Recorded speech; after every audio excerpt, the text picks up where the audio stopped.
Wonderful. Well, great to meet you. You too. Thought we'd go ahead and dive right in. Certainly appreciate your time today.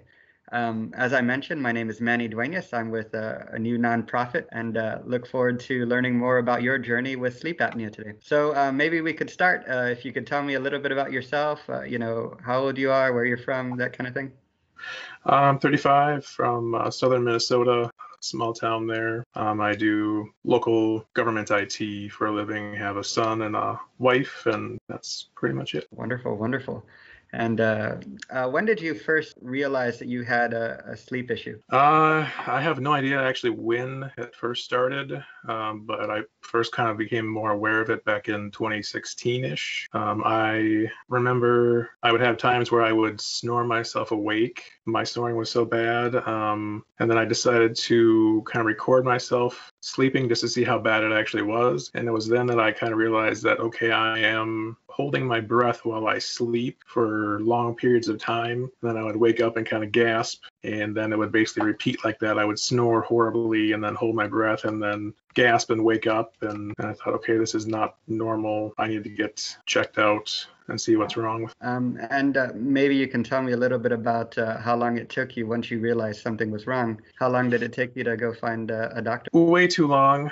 I pretty much started by doing some research on what it could be, figured out it could potentially be sleep apnea, but then I figured I don't necessarily meet the target demographic that is most affected by sleep apnea, and I'm not older, and mostly affects older people from what I had read at the time. And then there was a lot of, I guess, fear about what it could possibly be and what I have to do to get it resolved, and more or less the fear of the unknown, I guess you could say. Got it. And where had you done your research? Different places. I checked WebMD and things of that nature, and then I found once I figured out I might have sleep apnea, I checked CPAPtalk.com as well as apneaboard.com, and then also the sleep apnea subreddits on Reddit. Okay. And which of those were most helpful?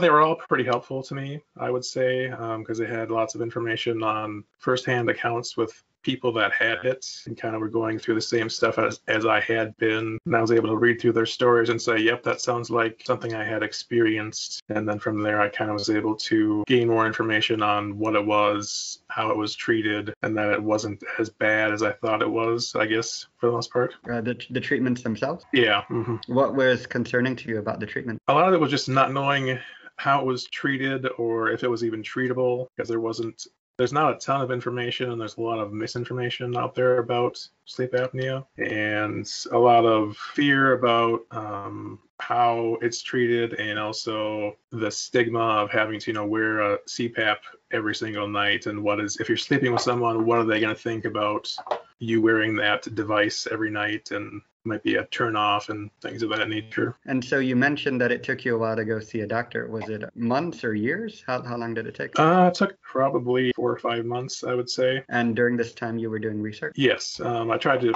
gain as much knowledge as I could about it, and then I decided I pretty much had enough of feeling the way I had, so I went to the doctor just to get a formal diagnosis and then see what he had to say about it. Was it a PCP, or did you go straight to a sleep specialist? I went to my normal care doctor, and then he recommended a sleep study. Did he have to give you a referral for that? Or? Yes, yep. And when you finally got the sleep study, what were the results? They had found that I basically, especially in my sleeping on my back, I had roughly 40 events per hour, and they diagnosed me with moderate obstructive sleep apnea, which is basically where your throat muscles loosen themselves up and too much, and it basically cuts off your air supply. Yeah. So, had you noticed any sort of impacts to your quality of life as a result of the sleep apnea? Absolutely. I guess not so much at the time, because I had it for so long that it felt normal. So I didn't even realize anything was wrong. But at this point, I can kind of describe myself as running on autopilot.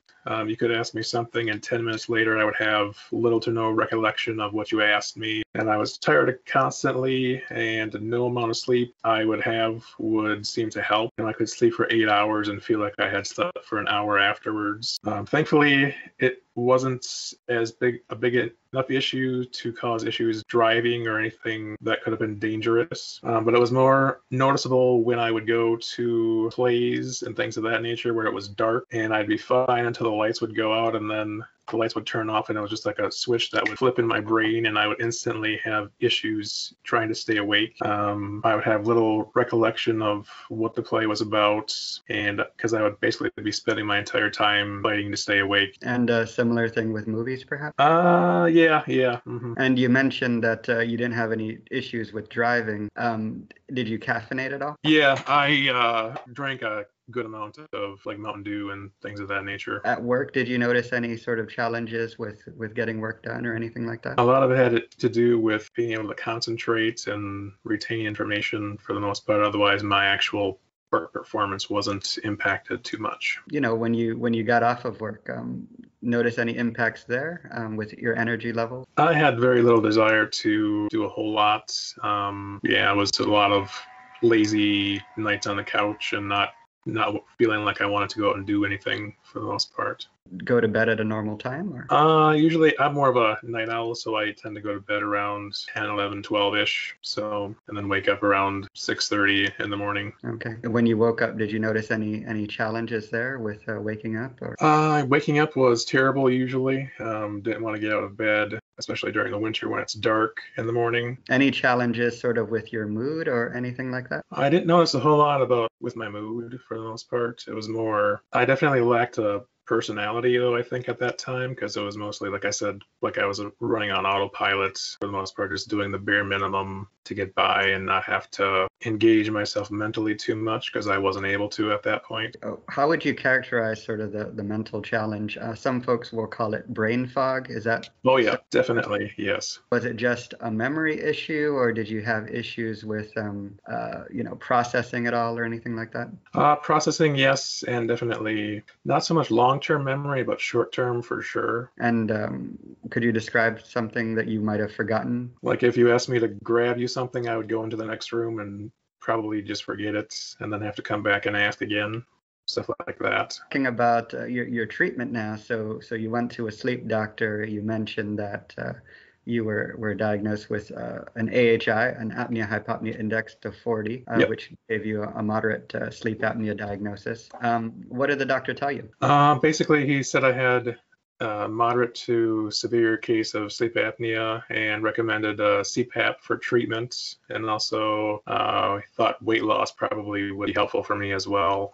He also said to avoid sleeping on my back, which is something that I read about actually as a possible, not really treatment, but something that can help you get by if you do not have a CPAP, which it helps you because your neck doesn't get constricted as much while you're laying on your back as it does on your side. And if I were to lay on my back, I could feel it a lot more in the morning than if I were sleeping on my side. And so did you use the CPAP when you were given it? Yes, I've used it basically every night since July of 2017 now.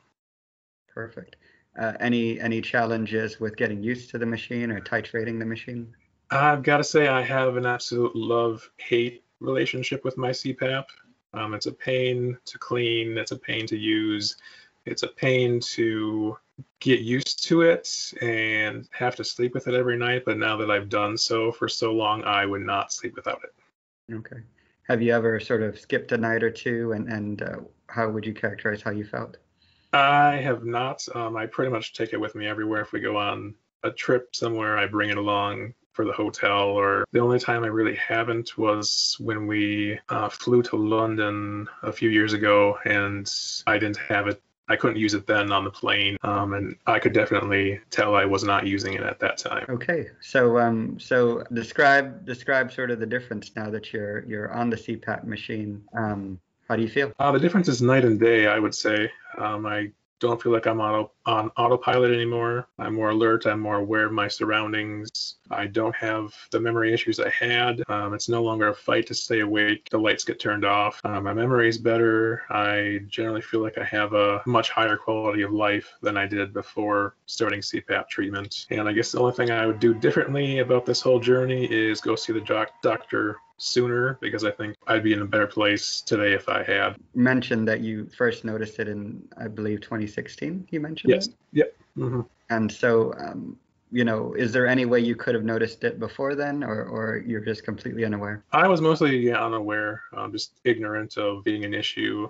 And I think as the symptoms got worse is probably why I ended up checking into it in the first place. Describe, any support that you've received. I imagine your wife has probably been supportive. Yeah, she liked it because I snored horribly when I had no CPAP, and now that I have one, I don't snore at all. And she's said multiple times the sound of the CPAP is better than the sound of the snoring. So otherwise, it's mostly just been going on to like the sleep apnea subreddit and reading their stories and sharing mine with them to kind of help them make more informed decisions. And oh, that's wonderful. And I can imagine a lot of folks out there who have similar questions. If you could think about maybe the worst day with your apnea, what did it feel like to you? I probably would not have much memory of that day, honestly, but just the feeling of being groggy and not focused, not able to focus on any one task at any time. I would have a severe issue remembering things, remembering to do normal things that I would do every day. It would just completely slip my mind for the most part. Not feeling like I'm there present when someone's talking to me, which is important. Obviously, when you're trying to form relationships and things of that nature. Any challenges doing things that you would have wanted to do otherwise? I guess not for the most part at that time anyway. But my son was definitely another reason why I wanted to get this taken care of, because not getting it treated is basically slowly killing myself too. So I want to be around as long as I can for him and any future children and my wife. Oh, that's wonderful. In terms of your health journey so far, do you have any advice for folks with sleep apnea? Honestly, if you even suspect you have it, go get yourself tested, because you have nothing to lose except your brain fog, your feeling of tiredness. You'll have a chance at living a more normal life after you have treatment and not sleeping terribly, because I know personally I would sleep 6 hours or so and wake up feeling like I had slept maybe an hour, and after this I wake up feeling like $1 million pretty much. That's great to hear. That's great to hear. Have you made any other changes as a result? Currently working on losing weight, which I'm hoping will also reduce my sleep apnea symptoms too, because having fat around your neck makes obstructive sleep apnea worse. So that's kind of my next struggle, I guess you'd say. Yeah, I noticed for me personally, it's this recursive situation. You would have no energy, and then you wouldn't exercise, so you'd gain weight. And also crave stuff with caffeine like pop and things of that nature that are terrible for you in the first place. And then it just basically spirals out of control from there. Yeah, you're powering through on caffeine. Paul, I appreciate the time you took today. Yeah, no problem. No, the point of Healthful Stories, Healthful Stories, the nonprofit, and healthfulheroes.com is to, learn from folks who have overcome significant challenges with regards to their health. And so very happy to hear your journey and be able to share that with others so that they can become, one, they can learn from you, and number two, they can be inspired to take on their health and in a serious way. So thank you so much for your time today. Thank you. Okay. Thank you so much, and congratulations on your successful management of the apnea. Thank you. Enjoy the rest of your evening. Take care. You too. Bye-bye.